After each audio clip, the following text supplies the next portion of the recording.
Have you ever stopped to think that the life of a medieval peasant can teach us more about ourselves than we imagine? Sounds strange, doesn't it? After all, we're talking about a time when people barely bathed, always ate the same food, and rarely lived past. But it's precisely in this contrast that the secret lies. They lived on almost nothing, yet they sustained an entire system. Now think about it.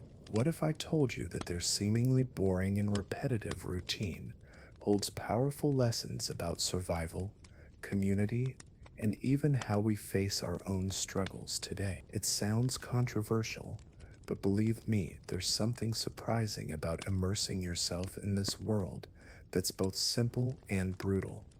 While today we complain about traffic, slow internet, or the price of coffee, medieval peasants faced hunger, disease, and forced. Their lives were hard, but also full of curious details, smells, sounds, and rituals that, when compared to ours, create a shock that captivates the attention. And the most interesting thing is that by learning these stories, you begin to see your own life through different eyes. Every modern convenience seems more valuable. Every current problem seems smaller compared to the weight of the past. This paradox is precisely what makes the journey fascinating.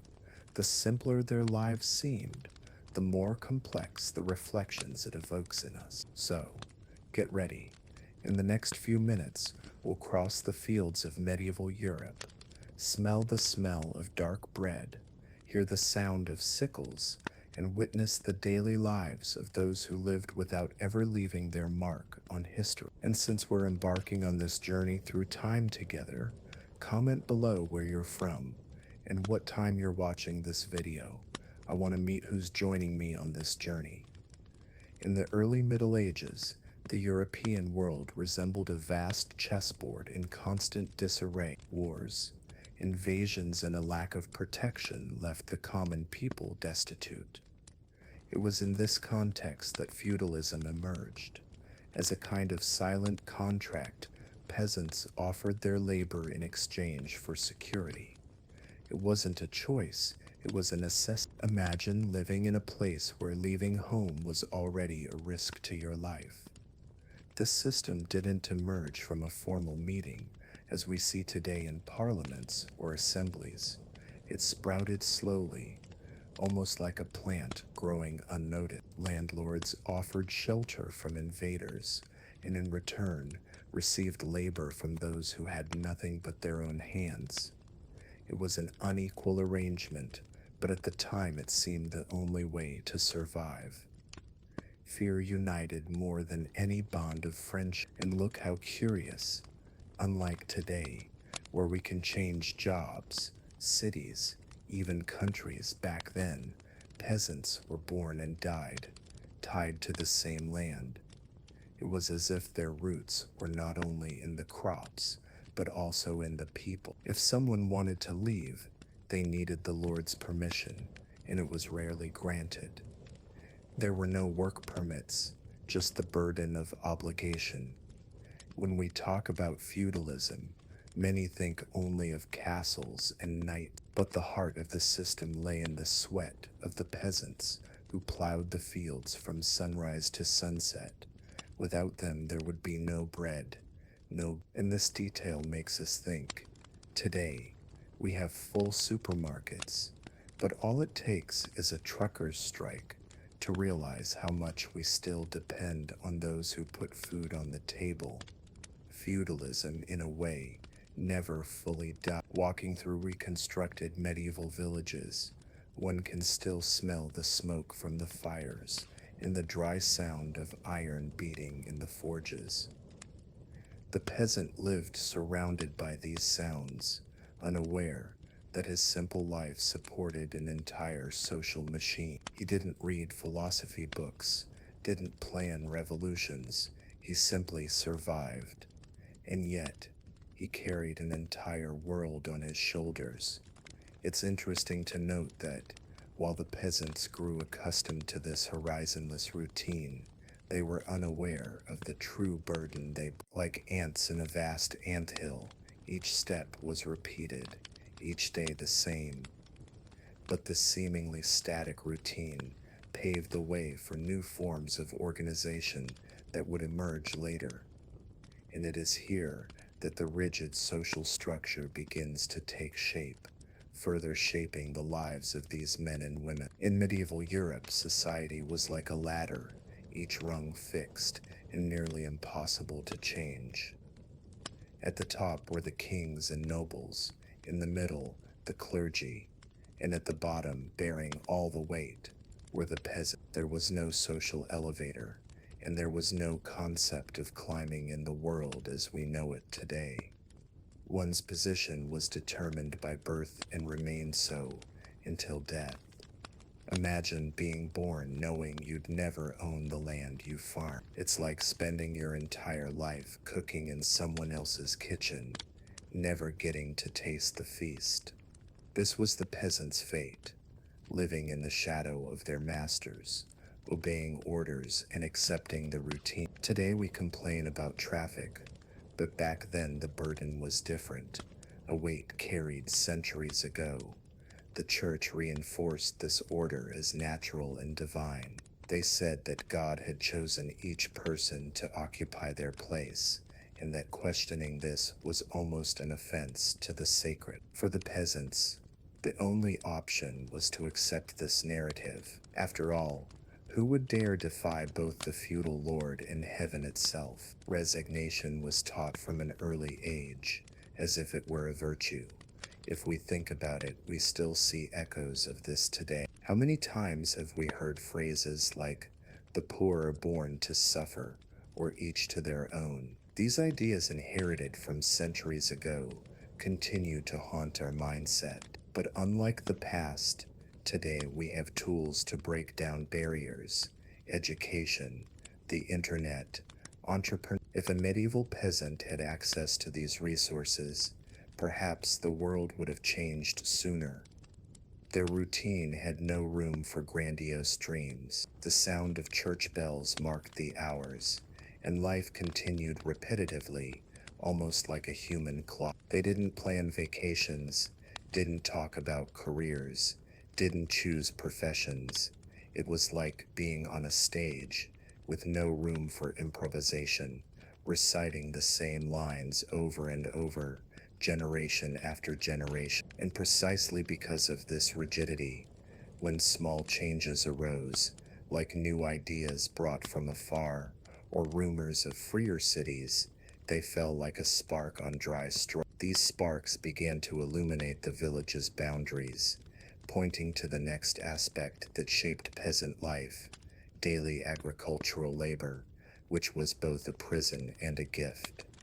Medieval peasant life revolved around the field. From early morning, the day began with the rooster crowing and the damp smell of fresh earth after the early morning dew. Wheat, rye, and barley were more than just plants. They were the hope of a less cruel winter. Each seed sown carried the weight of an entire family's survival. The work had no set time to end. The sun set the pace, and calloused hands sank into the earth day after day. Plowing, sowing, watering, and harvesting, it seemed like an endless. For us, accustomed to seeing freshly baked bread at the corner bakery, it's hard to imagine the effort behind each piece of food. Each slice was earned with sweat, patience, and faith.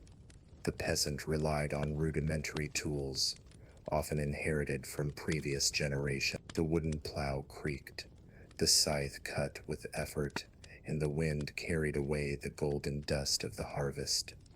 There was no mechanization, only human strength, and, at most, the help of oxen. It was repetitive but indispensable work, almost like breathing. Interestingly, this work in the fields wasn't just about survival but also a kind of ritual. The sound of tools hitting the ground, the distant songs of birds, and the murmur of streams created a natural symphony. Today, many seek this same connection with the earth in home gardens or gardening therapies without realizing they are repeating ancestral gestures. And there was a cruel detail. Any mistake, pest, or sudden change in the weather could ruin the entire effort. An untimely rain, an early frost, or the arrival of locusts meant famine. Imagine working for months without a guarantee of results.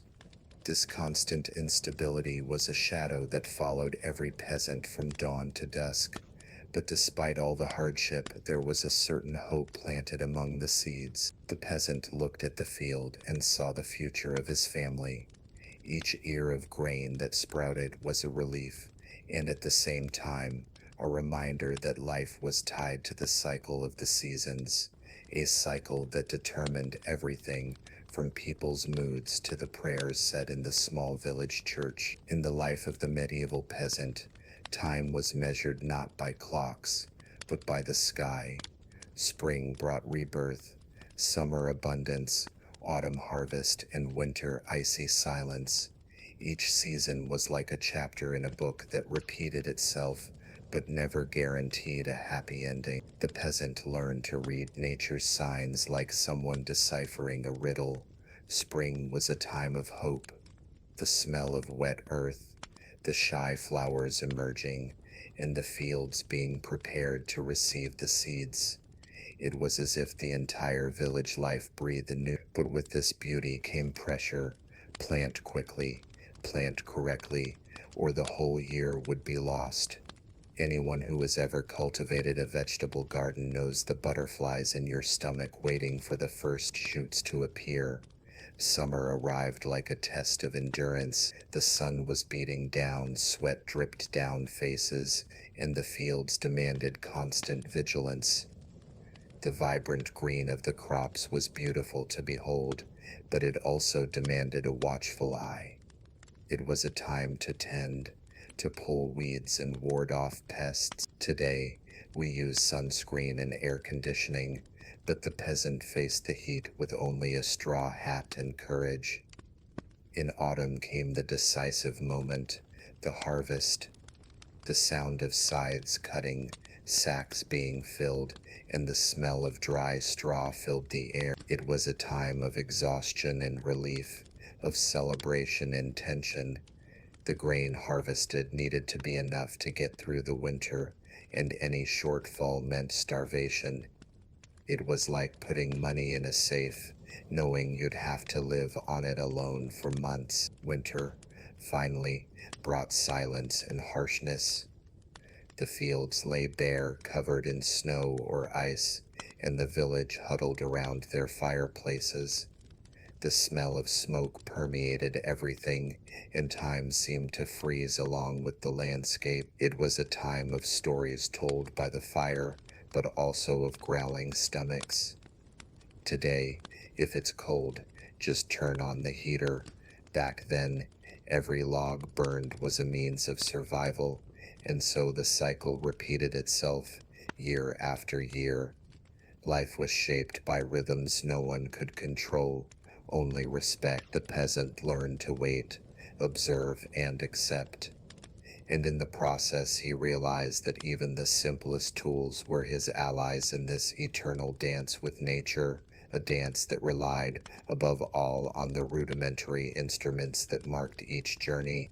The medieval peasant's tools were extensions of his own body.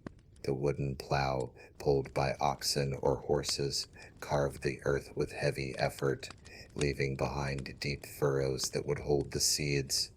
There were no sophisticated gears or durable metals like today. Each piece was simple, often made by the villager himself or by the local blacksmith. The scythe, in turn, was an inseparable companion.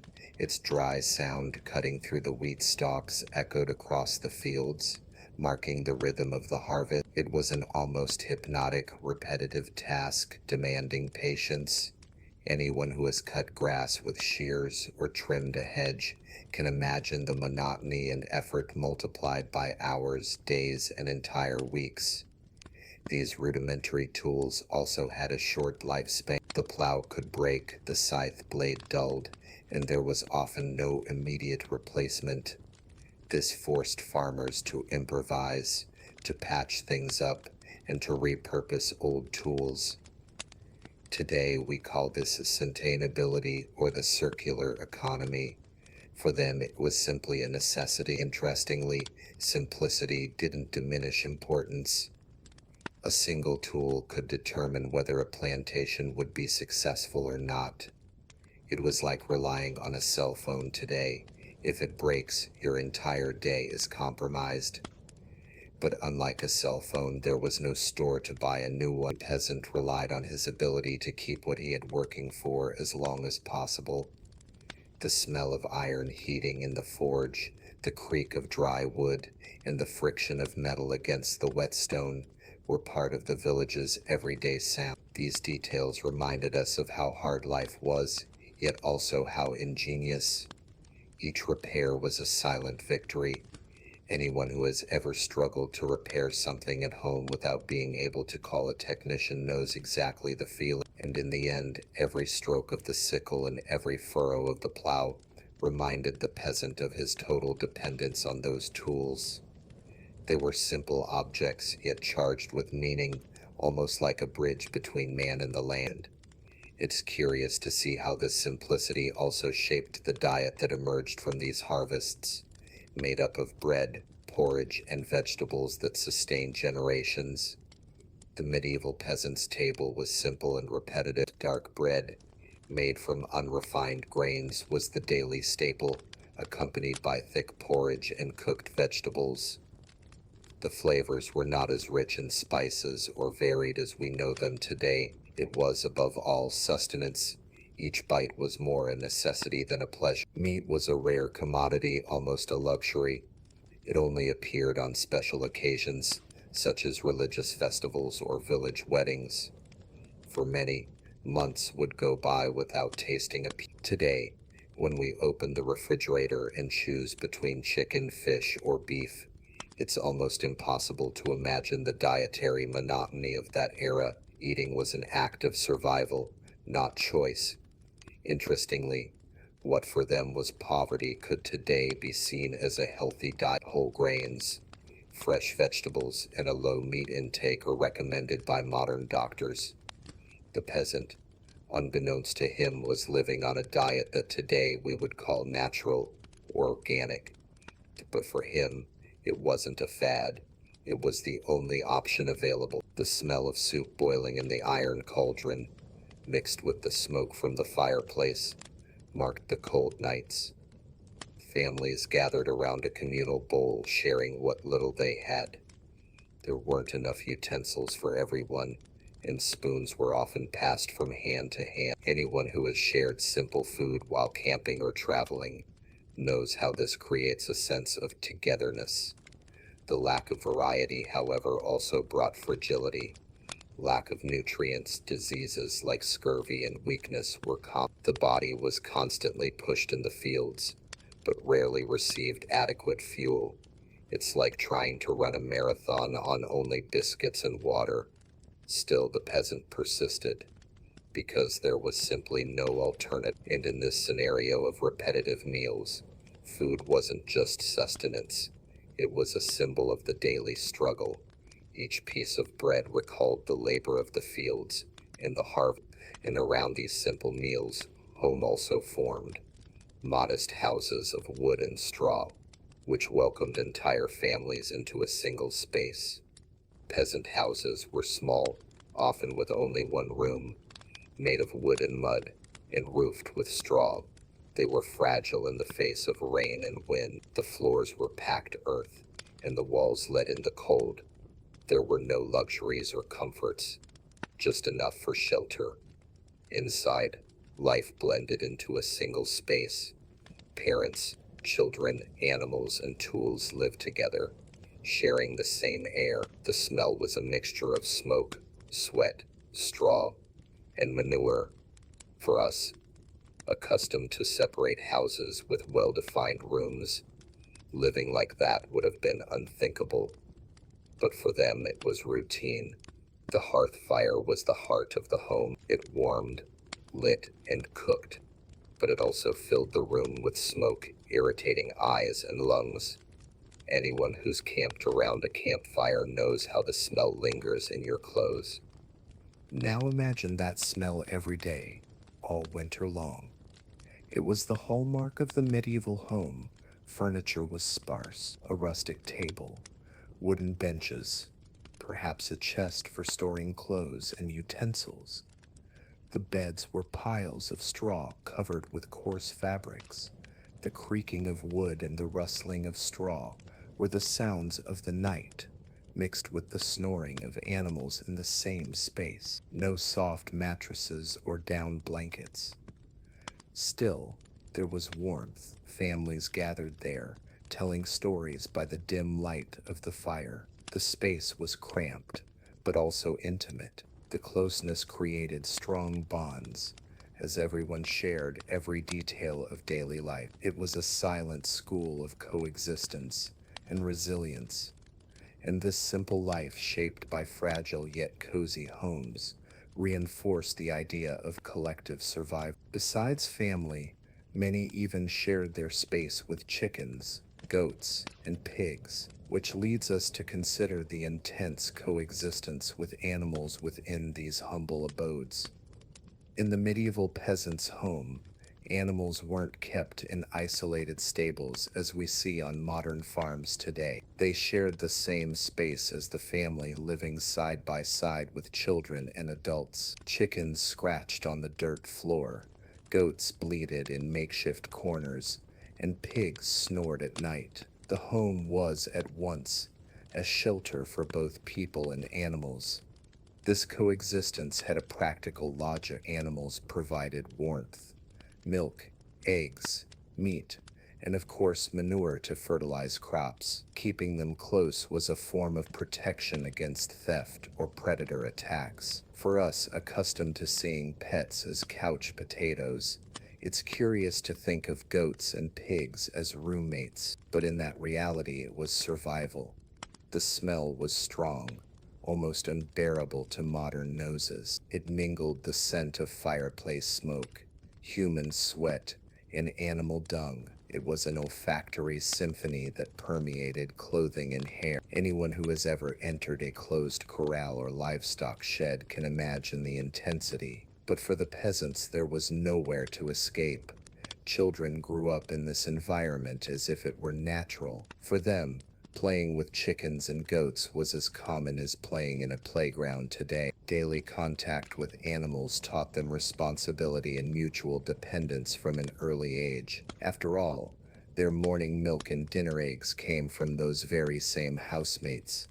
But of course, this coexistence posed risks. Diseases passed easily between animals and people, and outbreaks could devastate entire families. There were no medicines or vaccines available. The same heat that warmed people during the winter also spread silent disease. The fragility of medieval life became even more evident in this everyday detail. And while families learned to live in this curious balance between comfort and danger, there was a presence that watched everything closely. It not only guided faith, but also controlled habits, customs, and even how peasants viewed their own coexistence with nature. In the medieval village, the church was more than a stone temple. It was the center of all community life. The bell dictated the schedules for work, prayer, and even rest. It was impossible to ignore its presence, for it was present in every corner. From birth to death, baptisms, weddings, and funerals, everything passed under its watchful eye. The church was also the great educator. Even though most peasants were illiterate, Sunday sermons conveyed values, rules, and explanations to the world. Rain or drought, disease or abundance, all were interpreted as divine will. For those without books or access to knowledge, accepting these words was the only way to understand life. There was no separation between faith and routine. The peasant believed that planting, harvesting, getting married, or even getting sick were part of a greater plan, and if something went wrong, he often sought an explanation in sin, a lack of devotion, or a curse. Today, we can look to science for answers, but back then, the priest had the final say. Furthermore, the church controlled morality. It dictated how to dress, how to speak, how to behave in family and community. Even the simple pleasure of eating meat at certain times was regulated by the religious calendar. It was a silent but powerful authority. Imagine living under rules that determined even what could be on your plate. But don't think the church was only spiritual. It also levied taxes, known as tithes. Part of the harvest was given to priests and monks, further increasing the burden on the peasants' shoulders. It was like paying multiple bills today: rent, electricity, internet, only without the chance to question or negotiate. And so life revolved around this spiritual and economic axis. The peasant not only worked for the feudal lord, but also for the church. Two forces controlled his destiny, as if they were invisible walls surrounding the village. And within these walls there was still a constant burden: the heavy payment of taxes and tributes. For the medieval peasant, the burden of taxes was as real as the hoe in their hands. Part of the harvest was used not to feed the family, but to satisfy the feudal lord. Grain, chickens, eggs, wine, and even hours of labor were delivered as tribute. It was a never-ending demand, year after year, without the right to discuss. Furthermore, there was the church's tithe. 10% of everything harvested was to be given to the clergy. Imagine planting, harvesting, storing, and, when it came time to divide, seeing a significant portion go to others. Today we complain about modern taxes, but at least we know where they theoretically went. The medieval peasant simply handed them over. This burden created a life of scarcity. Many families went hungry even after good harvests, because almost nothing was left for them. The feudal lord and the church guaranteed abundance, while the people barely survived. It's like working all month and receiving only a fraction of your salary. The rest disappears before it reaches your hands. And there was more. It wasn't just about money or food. In some cases, tribute came in the form of forced labor on the lord's land, known as corvée. The peasant would waste entire days of labor, receiving nothing in return. It was as if a modern boss demanded overtime without pay, just because he could. The demands were so heavy that any delay or failure could result in severe punishment. The pressure was constant, and the feeling of injustice was part of everyday life. There was no impartial justice system to turn to. The peasant simply accepted it, because his survival depended on the protection of those who exploited him. And this cycle of obligations never stopped. It was a machine that turned, fueled by the sweat of the people. When they weren't paying in grain, they paid in days of work. When they weren't handing over animals, they were handing over part of their own dignity. And it was at this point that an even more grueling practice came into play: forced labor directly on the lord's land. The corvée was one of the greatest proofs of feudal inequality. The peasant, in addition to tending his own plot of land, was forced to dedicate entire days to working the lord's land. He plowed, harvested, repaired fences, and tended animals that would never be his. It was a duty, not a choice, and those who refused suffered severe punishment. This free labor weighed more heavily than any tax. Imagine spending an entire week tending crops that wouldn't feed your children. It felt like living on a wheel that never stopped turning, always in someone else's favor. Today we can complain about long hours at the office, but at least there's a paycheck at the end of the month. For them, there was only fatigue.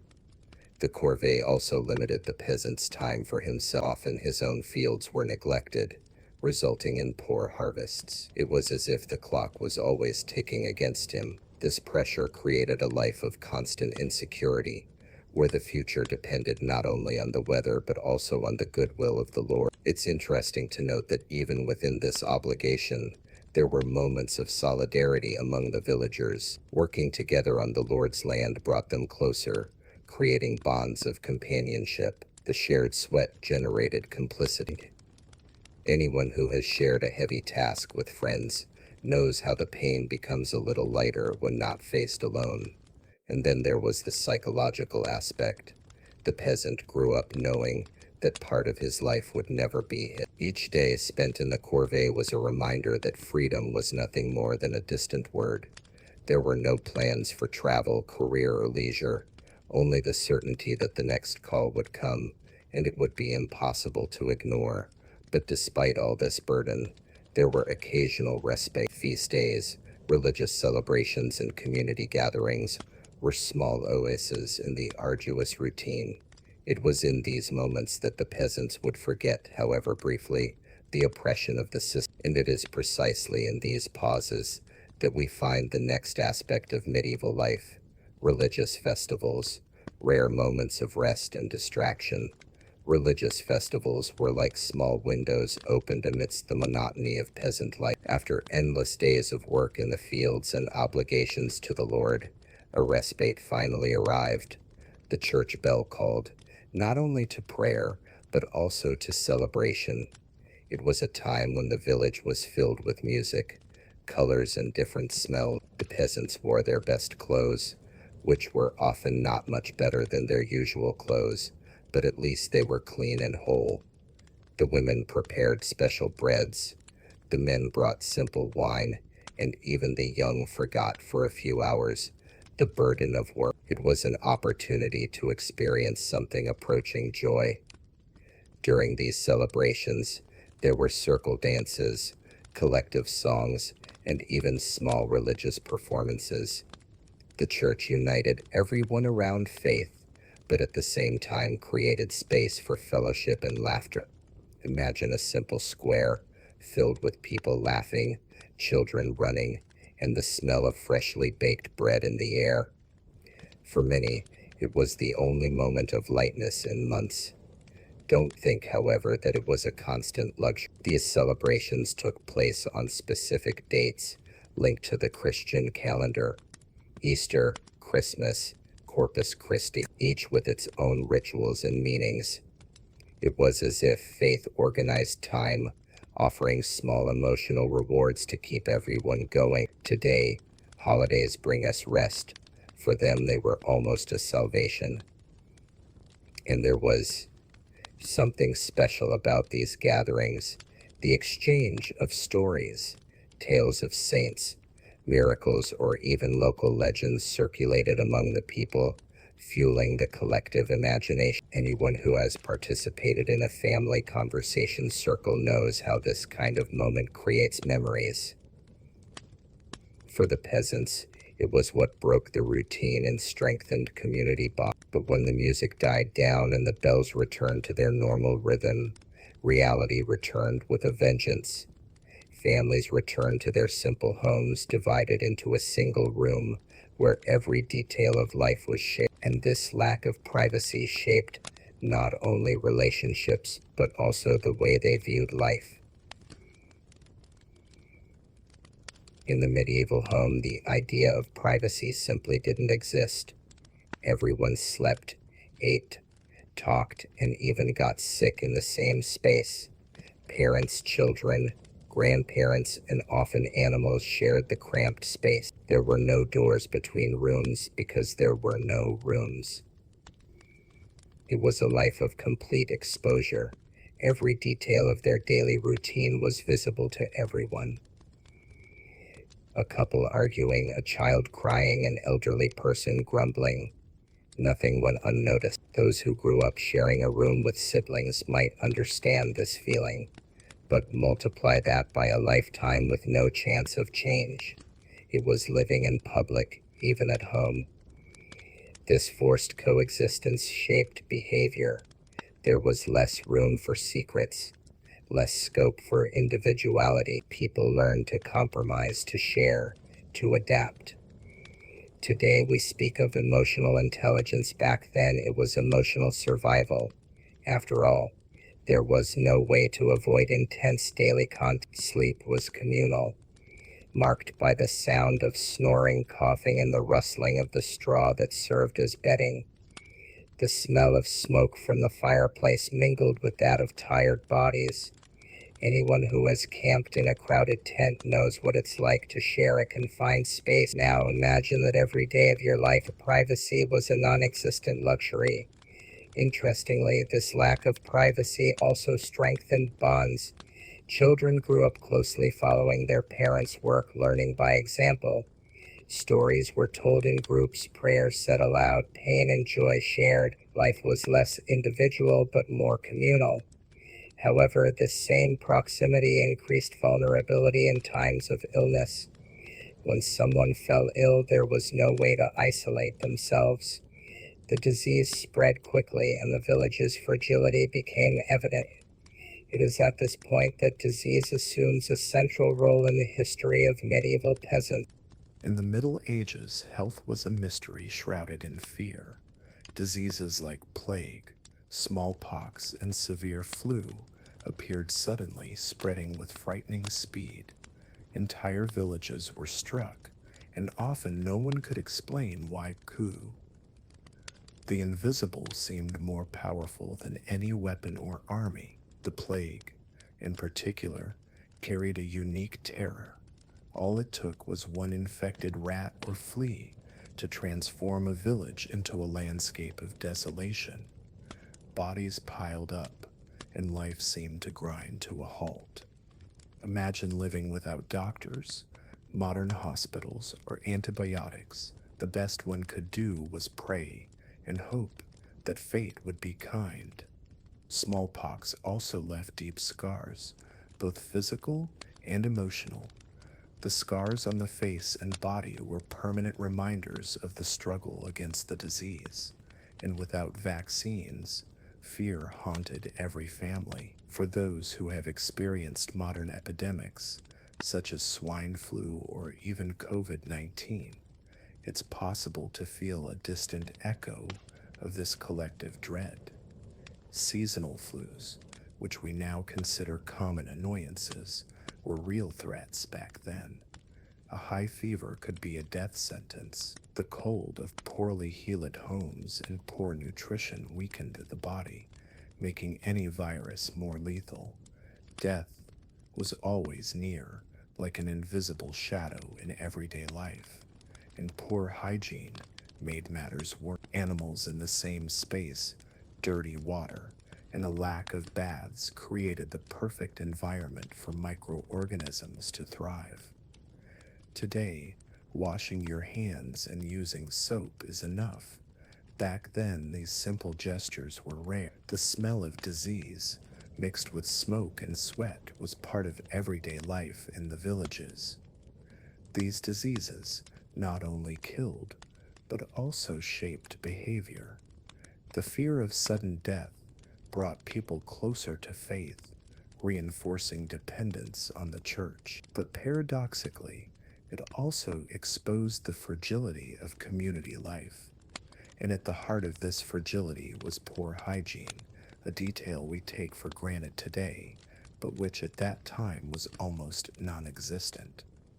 In medieval life, bathing was almost an event. Clean water was scarce, and washing wasn't part of the daily routine like it is today. Many even believed that frequent bathing weakened the body, opening the door to disease. Thus, they would go weeks, sometimes months, without washing thoroughly. The village had a distinctive smell, a mixture of fireplace smoke, accumulated sweat, animal dung, and rarely washed clothes. A modern nose might find it strange at first, but to them, it was simply normal. Imagine spending summer days under the intense sun, working in the fields, and at the end of it, there's no shower to cool off.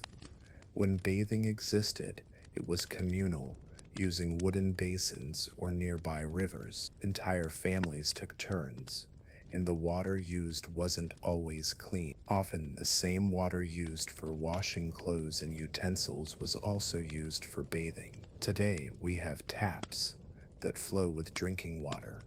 Back then, it was an almost unimaginable luxury. Clothing also followed this pattern. Thick fabrics, difficult to wash, became impregnated with dirt and odors. Changing clothes was rare, and many people owned only one or two sets in their entire lives. The result was a constant coexistence with dust, mud, and sweat. This situation facilitated the spread of lice, fleas, and skin diseases. It was common to find children scratching their heads and adults living with constant itching. Today, a simple soap or shampoo solves the problem, but back then, there was no such affordable solution. The discomfort was part of everyday life, and no one was surprised. And even in the face of such precariousness, people continued to live, adapting to what they had. Hygiene was a minor detail compared to the daily struggle for food and protection. But just as the body adapted to living with filth, it also adapted to the simple, rough clothing made of wool or linen that marked the peasant's identity. Medieval peasant clothing was practical, not elegant, made of thick wool in winter and linen in summer. It served only to protect against the cold or heat. There was no variety, nor was there a full wardrobe. Each person often owned only one or two items for the entire year. The tones were always muted. Brown, gray, strong, vibrant colors were the privilege of the nobility, who could afford expensive dyes. For the peasant, clothing reflected their social status. It was like carrying an invisible sign saying, "I belong to the base of the pyramid." There was no way to disguise it or stand out. The fabric was rough, uncomfortable, and itchy. Imagine working all day in the sun, wearing heavy clothing that didn't absorb sweat well. The discomfort was constant, but endured without complaint. After all, there was no other option. Today, we have lightweight, high-tech, and breathable fabrics. For them, it was wool or nothing. The manufacturing process was also long and tiring. Many clothes were made at home by the women of the family. They spun, weaved, and sewed, creating pieces that needed to last for years. The sound of the loom, the smell of freshly sheared wool, and the collective effort were all part of this silent routine. Interestingly, the simplicity of clothing created uniformity. In the villages, everyone dressed similarly, which reinforced the sense of community. There was no fashion competition, nor was there any concern about following trends. Today, we spend time and money choosing clothes. Peasants simply wore what they had, but this simplicity didn't eliminate the importance of clothing. Clothing was a symbol of identity, social standing, and even survival. The cold was unforgiving, and wool served as a shield against the silent death of winter. And within this context, each family member played well-defined roles, from hard labor to caring for the little one. In medieval peasant life, each family member had their own role. Men were responsible for the heaviest tasks, plowing the land, harvesting crops, repairing fences, and tending the larger animals. Their bodies were shaped by daily exertion, as if every muscle had been sculpted by a hook. There was no room for prolonged rest.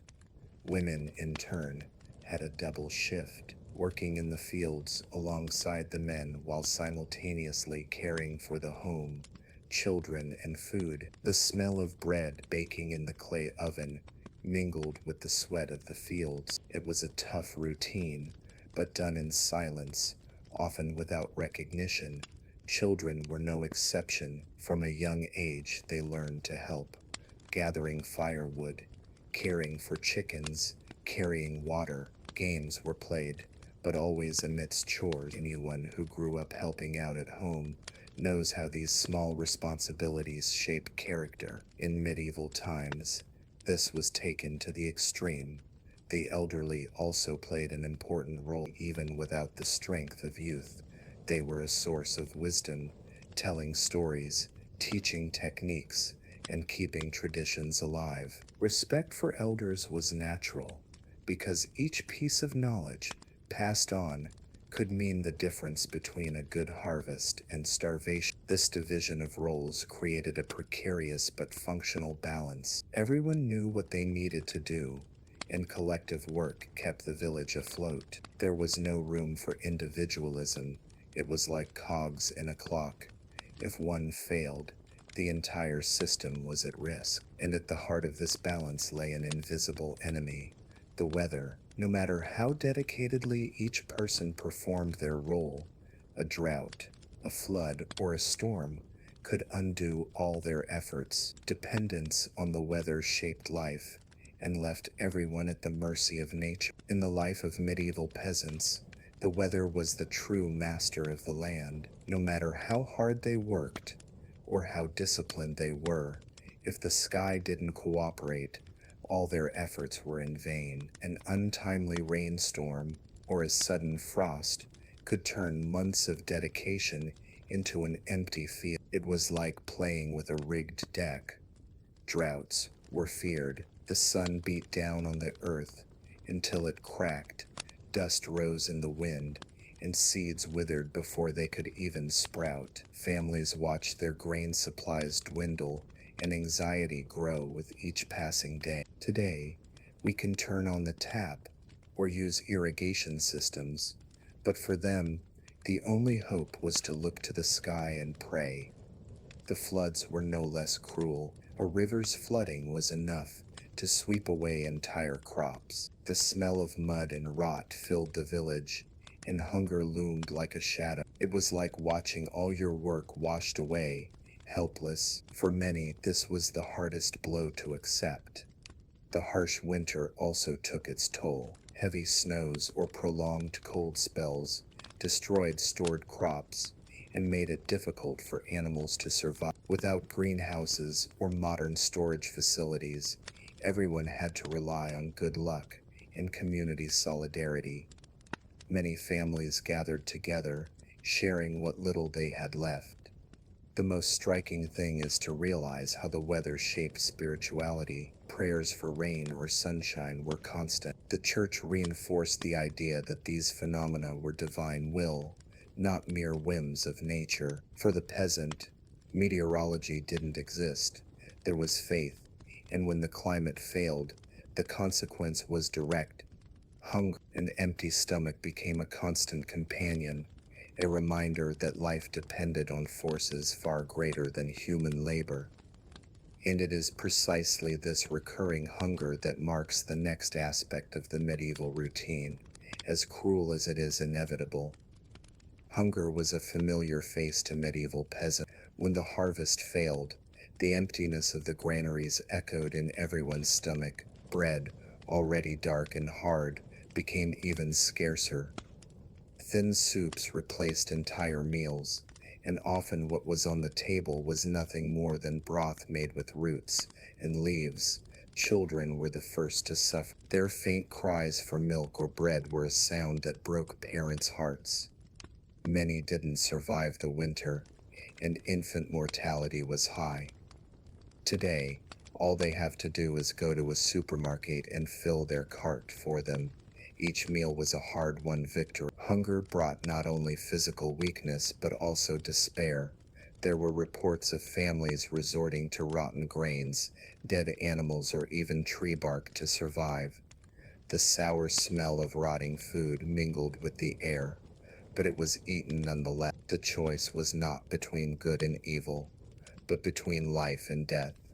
Interestingly, during these times of scarcity, the village's solidarity was tested. Some wealthier families shared what little they had, while others hoarded it suspiciously. It was as if hunger revealed each person's character. Anyone who has experienced hardship knows how need brings some together and drives others apart. Famine also shaped beliefs. Many saw it as divine punishment, the result of collective or individual sins. They prayed more, promised sacrifices, and sought explanations in the invisible. Today we understand the relationship between climate and agriculture, but back then, the heavens were seen as a severe and unforgiving judge. And so, Amidst hunger and suffering, the peasants realized how marginalized they were in the knowledge world. Reading, writing, or understanding natural phenomena was a privilege for the few. Ignorance was not a choice, but destiny, and this destiny further reinforced the limited learning that shaped their lives. In the medieval world, knowledge was a luxury reserved for the few. Most peasants spent their lives without learning to read or write. Learning wasn't part of their routine, as their time was consumed by work in the fields. For them, knowledge was distant, hidden in monasteries and inaccessible books. When they existed, were handwritten in Latin and guarded like treasures. The peasant could barely imagine their contents, as he lacked even basic literacy skills. He depended on the words of priests to understand faith, morals, and even explanations of natural phenomena. It was a life guided by the voices of others, never by his own gaze. This created enormous dependency. Without reading, there was no way to record experiences or plan changes. Today, anyone can quickly find answers on the internet, but back then, peasants accepted what they heard as true. It was a world where wisdom was concentrated in a few hands, and the people lived in the shadow of this exclusivity. Still, learning existed in another form. It was practical, passed down from father to son. How to plant, how to care for animals, how to protect oneself from the cold. Everything was taught through repetition. Anyone who has learned to cook by observing a family member knows how this kind of knowledge is engraved forever. The peasant learned it this way, in the silence of practice. The lack of letters also limited their imagination. Legends and stories circulated only by word of mouth, taking on different colors with each repetition. It was an oral tradition that kept the village's memories alive. The sound of voices telling stories by the light of the fireplace replaced books. For them, this was the only library possible. But while this limitation seemed like an obstacle, it also kept beliefs and superstitions. Lacking access to rational or scientific explanations, peasants mixed Christian faith with ancient pagan traditions. And it is precisely at this point that popular beliefs enter the picture, shaping the collective imagination. Medieval villages were surrounded by beliefs that went beyond the official religion. Although the church was the great spiritual authority, the popular imagination retained remnants of ancient pagan tradition. It was common to see peasants making the sign of the cross, and immediately afterward hanging amulets against the evil eye. Faith and superstition walked side by side. Fear of the unknown fueled these practices. A failed harvest could be blamed on a plague, but also on a curse. A sudden illness could be attributed to sins, but also to the touch of an evil spirit. The invisible carried as much weight as the visible. Today we call this popular superstition. For them it was simply living. The nights, especially in winter, were fertile ground for legend. Stories of witches, werewolves, and apparitions circulated around the campfires. The sound of the wind rattling against wooden doors fueled the imagination. Anyone who's heard scary stories in camp knows how heart-racing it can be, and for the peasants this was routine. Even agricultural practices were shrouded in superstition, sprinkling salt in certain corners of the field, planting under certain phases of the moon, and avoiding working on cursed days were common practice. Today, many farmers still follow similar traditions, demonstrating that not everything has changed so much.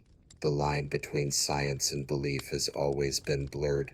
These practices gave peasants a sense of control over an unpredictable world. When everything seemed out of reach, the weather, disease, tribute, at least they could hold on to an amulet or recite a special prayer.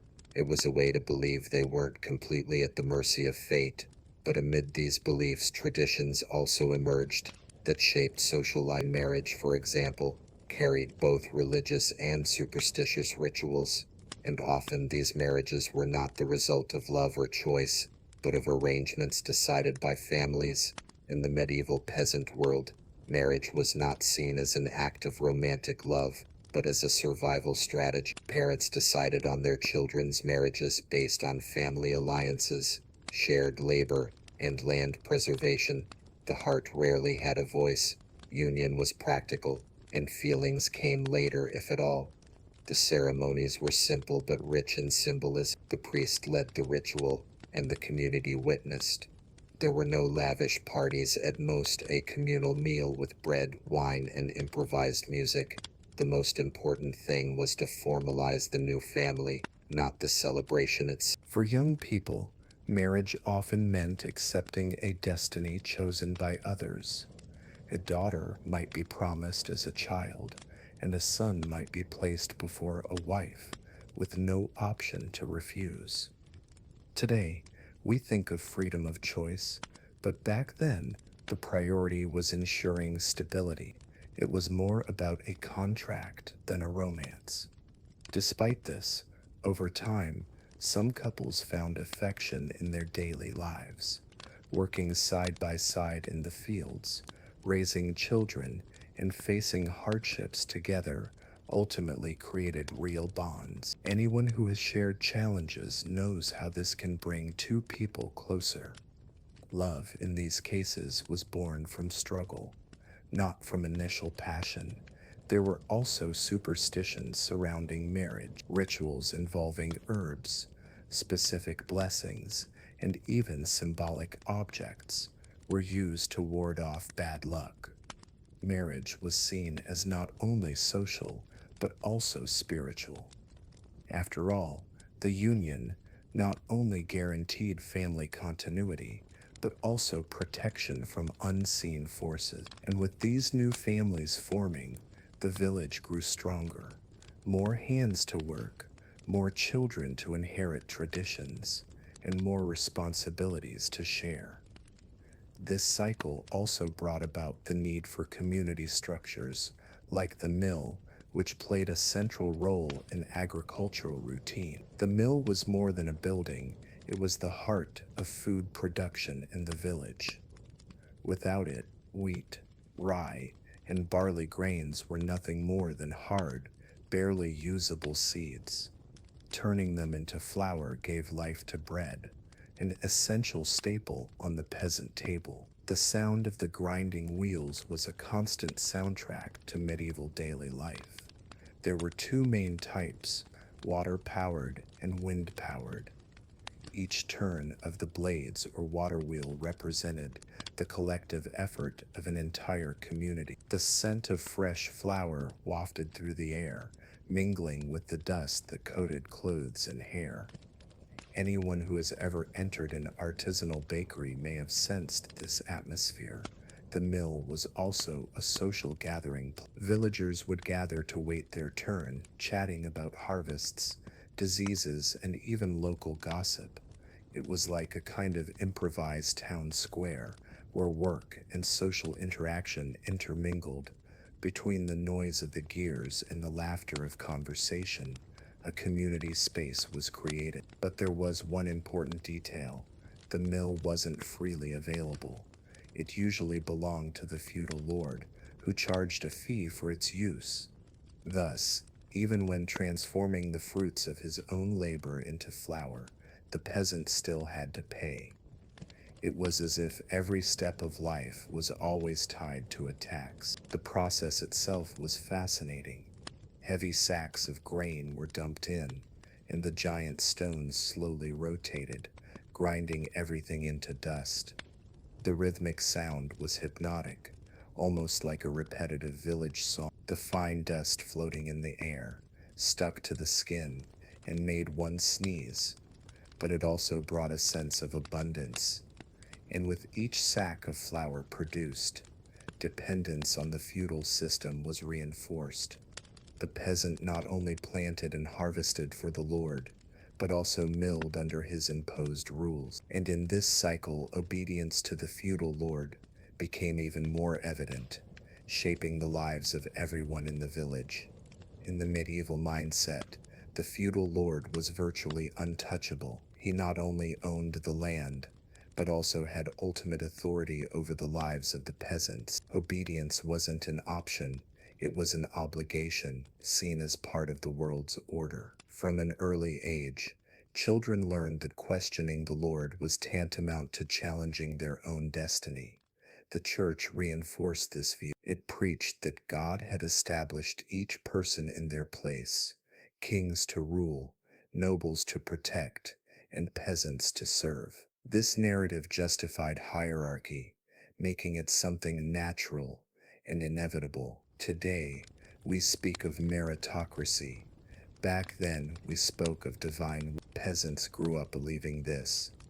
Obedience manifested itself in simple gestures, bowing one's head when passing the master, giving up part of the harvest without complaint, performing days of forced labor, small actions that constantly reminded one of one's place. It was as if the body had learned to bow on its own, without the need for explicit orders.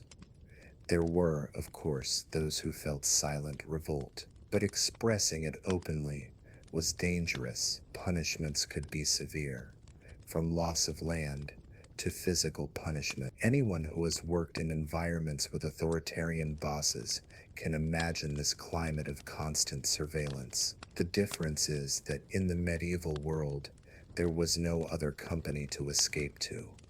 This obedience also shaped their way of thinking. The peasant saw himself not as an individual with rights, but as part of a larger system. His value came from service to the Lord and the community. This collective submission guaranteed the stability of the system, even at the cost of individual freedom. And while the peasants accepted this fate as natural, life continued at a harsh and brief pace. Life expectancy was short, often no more than 40 years, which made each day of obedience even more burdensome. In the Middle Ages, living to 40 was already considered an achievement. Disease, famine, war, and workplace accidents meant many never even reached adulthood. Children died young, women faced extremely high risks during childbirth, and men succumbed to daily physical exertion. Death was a constant and familiar presence. With each harsh winter, the village's population dwindled. The cold, combined with food shortages and a lack of medical care, drove away both young and old. Today, we think of retirement plans. For them, it was unthinkable. Almost no one truly grew old, and old age began much earlier than we imagine. This short life expectancy shaped mentality. The future was always uncertain, and the priority was to survive the present. There was little room for long-term dreams. Anyone who reached 30 was considered mature, almost old. Youth, therefore, was brief and intensely consumed by work. Interestingly, faith helped them endure this reality. The promise of an afterlife gave meaning to their suffering. For many peasants, paradise was the true goal, as earthly life seemed too harsh. This hope was a way to endure physical pain and the constant loss of loved ones. Still, there was resilience. The laughter of children playing, religious festivals, and moments of sharing provided some relief. Even knowing life's brevity, people sought small joys. Anyone who has gone through difficult times knows how these little things keep the flame burning. And amid so many losses and limitations, every small opportunity for exchange became precious. It wasn't just the exchange of words or affection, but also of products. Local markets, even modest ones, were vital to ensuring survival and driving community life. Local markets were like small windows to the world beyond the village. Peasants would bring their surplus produce, a few eggs, some wheat, vegetables, or cheese, and trade it for what they couldn't produce at home. Money existed, but was rare.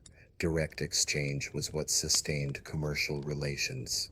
These gatherings took place in simple squares or near the church. The air was filled with smells: fresh bread, salted meat, dried herbs. The murmur of voices mingled with the sound of animals being herded for trade. For those living isolated in the countryside, the market was also a time for socializing and experiencing new things. It was common to find travelers bringing unusual objects, such as fine fabrics, metal utensils, or even spices in small quantities. These exotic products aroused curiosity and desire. Imagine a peasant accustomed to always eating the same porridge, suddenly smelling the aroma of cinnamon. It was almost a miracle.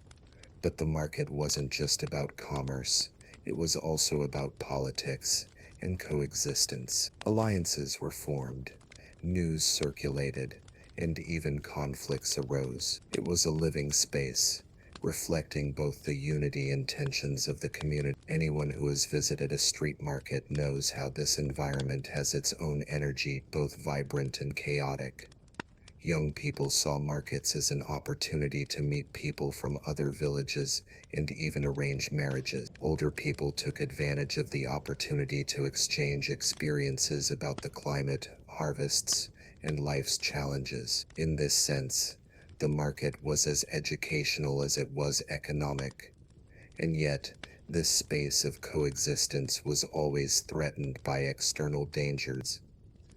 Because while the peasants tried to negotiate and live in peace, there was a constant fear that haunted them all, war and looting that could destroy in an instant everything they had built. Medieval peasants lived with the shadow of war hanging over their heads. Villages could be sacked overnight without warning. Knights, mercenary armies, or even ambitious neighbors would invade, taking crops, animals, and even people. Months of work could be destroyed in a matter of hours. The distant sound of horse hooves was already causing terror. Families hid, trying to protect what little they had.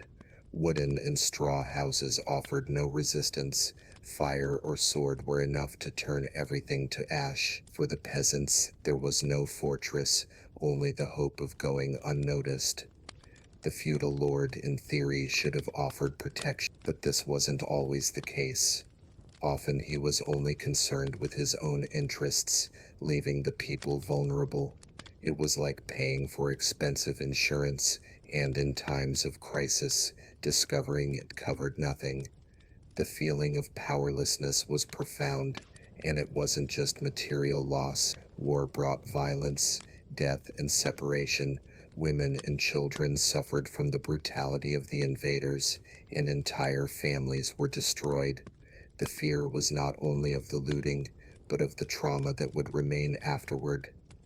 The village bore the scars far beyond the scorched field. Interestingly, the memory of these threats circulated in stories told around the fire. Elders warned young people of dangers, and the community remained in a constant state of alert. It was like living with your heart racing, ready to run or hide.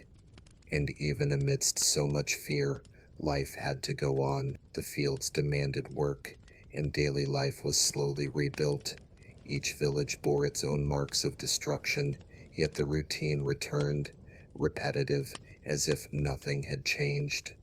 This repetition leads us to reflect on how villages could be different, yet at the same time, so similar in their fate. Each medieval village had its own particularities. Some were closer to rivers, others surrounded by forests, and some sat under the shadow of a castle. These differences influenced the type of crops, the produce available in the markets, and even the local accents. Yet at its core, peasant life followed a very similar pattern.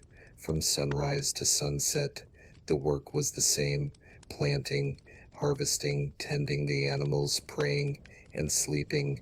The repetition created a predictable, almost automatic routine. Anyone who has worked for years in the same job knows how the days begin to blur together. For the peasant, this monotony was inevitable, but it also provided a sense of stability. Even when travelers brought news from other lands, the essence remained unchanged. The peasant would hear stories of larger cities, distant kings, or grand battles, but the next day he would return to his hoe. It was like watching a thrilling film and then returning to the daily grind of the office. The contrast was stark. Festivals, Markets and weddings broke up this repetition somewhat, but they were only brief intervals. Soon the cycle returned, marked by seasons and obligations. Time seemed to circle, not move forward. Yesterday was the same as today, and tomorrow was already written before it even arrived. This predictable rhythm also brought comfort. There were no positive surprises, but neither was there the constant uncertainty of what to expect. Life was hard, but familiar. Anyone who has lived in small towns can understand this balance between tranquility and lack of novelty. And while the world seemed still within the villages, outside, slow changes began to occur. Innovations emerged slowly, almost imperceptibly, but they paved the way for transforming centuries of repetition into something new. This slow technological and social change began to shatter medieval immobility. Time in the Middle Ages seemed to move in slow motion. Centuries passed without any major visible changes to the peasant. Tools remained simple, houses remained fragile, and rural routines, each generation lived practically the same as the previous, as if the world were frozen in time. Still, small innovations emerged. The iron plow, for example, began to replace the wooden one in some regions, increasing productivity. More efficient mills spread, and crop rotation techniques emerged. To us, these may seem like modest advances, but to them, they represented hope for less harsh days. These changes were so gradual that they often went unnoticed. The peasant didn't realize he was experiencing an agricultural revolution. He just noticed that the fields were yielding a little more. It was like when we adopt a new technology today. At first, it seems small, but years later, we see how it has changed everything. Even so, social rigidity held back any major transformation. What was the point of increasing production if taxes remained heavy? The peasant worked more, but most of the earnings went to the Lord and the church. Life improved slowly, but never enough to break the cycle of dependence. These slow changes also revealed the contrast between countryside and city. While peasants remained tied to the land, larger towns and urban centers began experimenting with new trades, more dynamic commerce, and a bit more social mobility. But this reality seemed too distant for those living in the countryside. And so, amidst slow transformations and centuries of repetition, the peasant remained invisible in history. His name was rarely recorded, his life almost never written. This absence of memory is what marks the final point of our journey, the historical anonymity that enveloped entire generations. The medieval peasant was the silent foundation of society, but their voice was almost never recorded. They didn't write diaries, they didn't leave letters, they had no way to tell their own stories. What we know today comes from the nobles, the church, and a few chroniclers. It's like watching a film where the real protagonists never appear on screen. This anonymity doesn't mean they lack importance. On the contrary, they were the ones who sustained kings, castles, and churches with their daily sweat. But without records, their lives faded into oblivion. It's as if millions of people lived and died without ever officially existing. Their history is recorded only in the land they cultivated. The absence of individual names reinforces the idea of collectivity. The peasant was part of an indistinct group, not an isolated figure. Today we value singularity, the idea of leaving a personal mark. For them it was enough to fulfill their role, even without recognition. It was a life of anonymity, but also of resistance. Archaeologists and historians attempt to reconstruct this past through fragments, tools, remains of houses, bones, and everyday objects. These clues reveal more than any written document. The silence of words is filled with the sound of a hoe, the smell of baking bread, the echo of stories that were never written. Interestingly, this oblivion contrasts with our current obsession with recording everything. Photos, videos, messages. We live as if we want to fight anonymity. Perhaps deep down we know how painful it is to be forgotten. The peasants had no choice. They lived their entire lives hidden from the eyes of posterity, and it is precisely in this contrast that the beauty of this reflection emerges. Because by looking at the anonymity of the peasants, we understand that their strength lay not in leaving names, but in silently sustaining the world. And now that we have explored all these aspects of their lives, we can take a step back to present an engaging introduction capable of capturing the viewer's attention from the outset. And after traversing every detail of a medieval peasant's life, an inevitable question remains. What will you do with this knowledge? Because if those men and women managed to survive amidst famine, disease, war, and heavy obligations, why do we, with so many resources at our disposal, still feel trapped?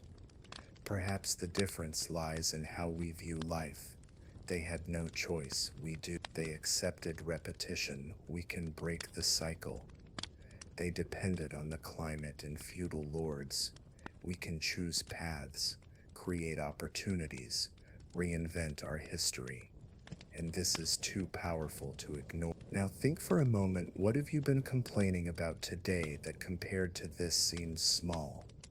And at the same time, what can you learn from their resilience to face your own challenges? Answering these questions can be the first step toward transforming your way of life. I want you to reflect. If you were a medieval peasant, would you have resisted? And if you could teach them something, what would it be? Comment below, because your opinion may spark even more reflection for those watching. And of course, if this video was valuable to you, don't forget to subscribe to the channel and turn on notifications. This way, you can continue learning from me and delve into stories that, besides being intriguing, can transform the way you see the world.